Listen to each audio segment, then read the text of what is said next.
Cage on the line and maybe the camaraderie of the entire offense? Yeah, I mean, I think for Katron, obviously he's going to get the recognition for getting in the end zone as he should, because he's the one that got in the end zone. But I mean, the O-line did a great job again today in the run game and pass pro.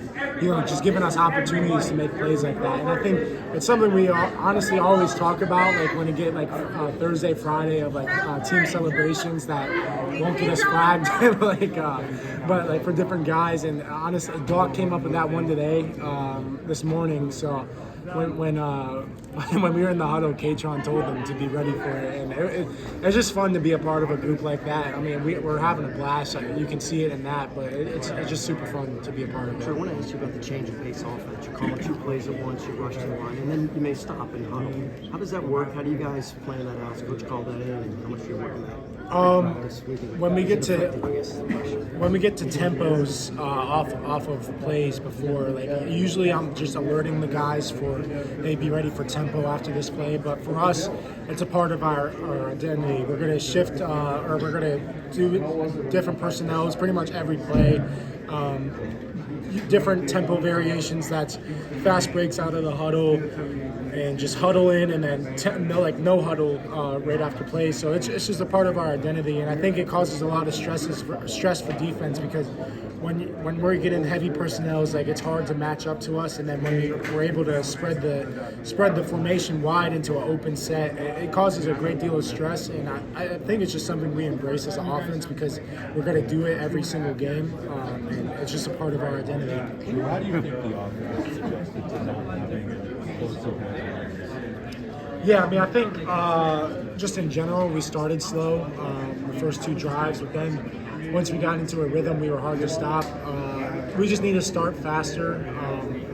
I could have, second play of the game could have helped Julian out a little bit more, getting the ball up a little bit towards his chest. And there's just a couple little things those first 2 drives, but that's football. Like we're gonna have a couple bad drives, a couple of things we could have done better. It's just how we bounce back from that, and I think we did a great job of that today, bouncing back after those first 2 drives, going down and scoring a touchdown right away. And I think we either kicked a field goal or scored a touchdown the next drive. So it's just when those things happen, it's all in the past. You can't fix it, and just moving on to the next series. When you're on the sideline, how much do you get to actually watch the defense when they're playing? And if so, what is your favorite thing to watch out for them, especially as games wear on? They seem to be getting better. Yeah, it kind of depends on the situation. Like if we have a longer drive, I don't get to watch as much as the defense, just because we have so many like that 18-play drive that we had. Like I didn't get to watch much of the defense, but I try to watch them as much as I can.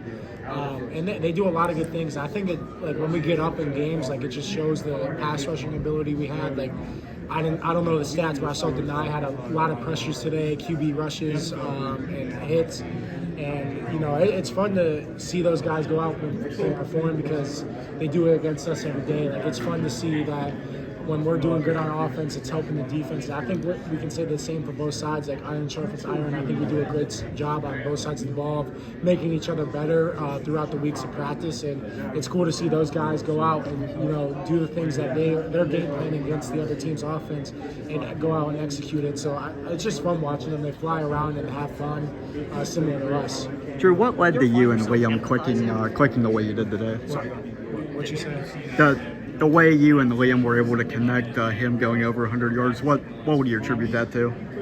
I mean, I think it's just him being in the right place at the right time, because his first 2 catches down the seam, he was really the second progression, and he did a great job of just getting behind the Tampa 2 guys and, making tough contested catches. That second catch was a big-time catch, just because that Tampa player, the Mike linebacker, knew it was coming and reacted to it pretty fast, and Liam did a great job of just controlling the ball and getting down. And then his last catch, I mean, we work on that type of play like throughout the summer and fall camp, and to be able to go out and execute it was great for us, and he did a great job on that. And first 100-yard career game, or 100-yard game for him in his career. And it's super fun to see, because again, like I know I said it a couple of weeks ago, he's super consistent in his preparation and how he goes about his business. So he does all the right things, and it's good to see him get the reward for that.